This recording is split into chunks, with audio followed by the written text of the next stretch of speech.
Hi, my name's Phil. I like talking about politics. In this video, I'd like to discuss a quite sensational story that came out this weekend in Britain concerning Dominic Cummings and his idea for this insane herd immunity strategy and the calls for him to be sacked. But first, if you'd like to be notified of daily news and politics, then please subscribe to the channel and click the bell notification icon. So I'm going to provide a slightly counter view to this. Not that I don't want Dominic Cummings sacked. He's a lunatic. Of course, I want him out of government.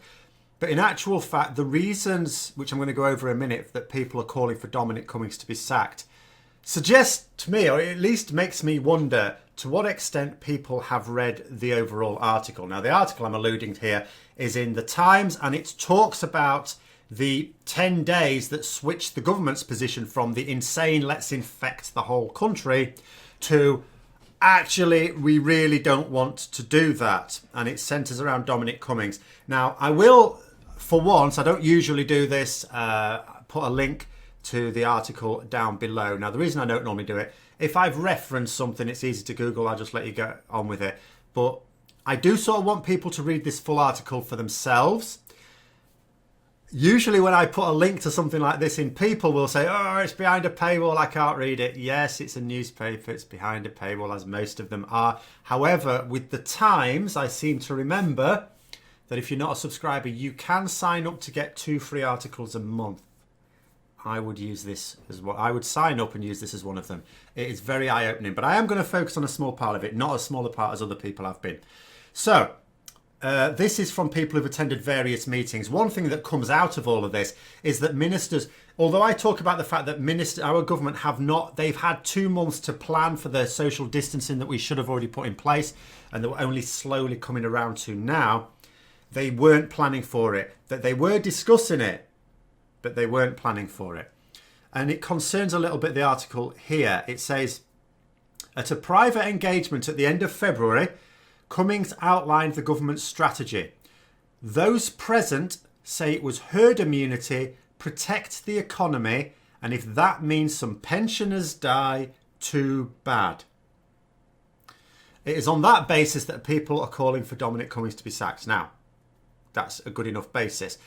But the issue here is Dominic Cummings is not in charge. He's a political advisor. He doesn't decide policy.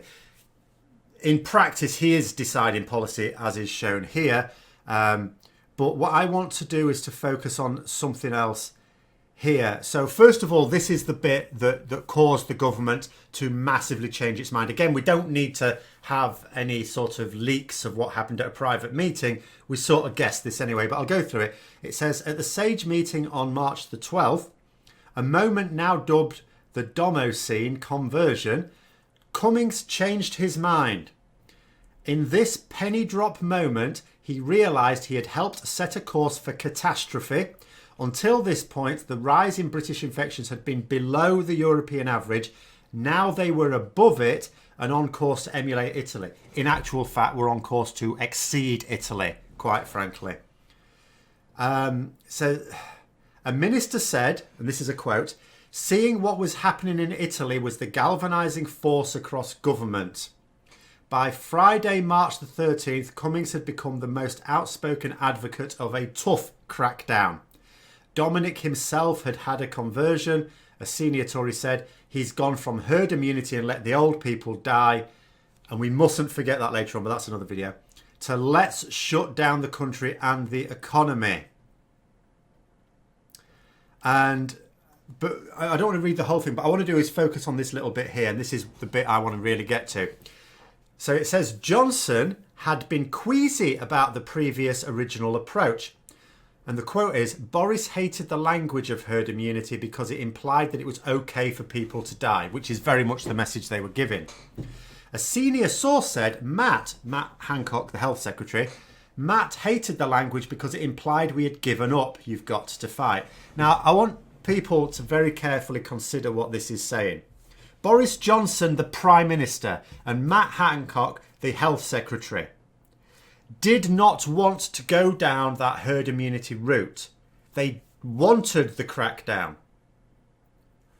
But because Dominic Cummings said no, they went for the insane strategy that we have adopted until very recently, and we're still not doing enough, but we have at least turned that around. What the Prime Minister and the Health Secretary, the closest thing to elected officials, are being told what to do by Dominic Cummings. How long have we said this? How long have we been saying that Boris Johnson is doing what Dominic Cummings is telling him to do? That never mind the EU being an unelected bureaucracy, because it's absolute rubbish, it's not. British government is. It's been run by Dominic Cummings. This is the proof. Boris Johnson didn't have the courage of his own convictions. He's an absolute coward. He didn't want to adopt that strategy. He knew the strategy was against what other countries were doing. And yet he failed to have the strength of character, the strength of leadership to say, no, I'm not happy with this. And do you know what? Other countries are doing what I would want to do, so that's what we're doing too. Get back to your books, Cummings. But he didn't. And that's why, although, yes, I absolutely want Dominic Cummings out the way, because if we focus on him, what has this proved? Yet again, that he is incompetent. He fancies himself as an intellectual. You know, I admire the fact that he wants intellectual approaches to things, but he's in an echo chamber. He doesn't allow his views to be challenged, his notions to be challenged. He says a thing and he goes with it. And then this happens because anyone can be wrong. It doesn't matter how clever you think you are, you can be wrong. The only way to reduce the chances of being wrong is to deliberately expose yourself to counter views. Not hide away in an echo chamber. Expose yourself to counter views. It's the only way. So from that point of view, of course, Cummings needs to be out of there because he's a dangerous lunatic. He's proven himself to be a dangerous lunatic. But Boris Johnson and Matt Hancock also need to be gone, because they refused. They knew that this strategy was bad. They were uneasy about it. They didn't believe in it. And they've gone ahead with it on the say-so of someone who they pay to advise them, not tell them what to do. Absolute insanity. So yes, Dominic Cummings should be fired. So should Boris Johnson. And so should Matt Hancock. Of course, there is no one to fire the Prime Minister.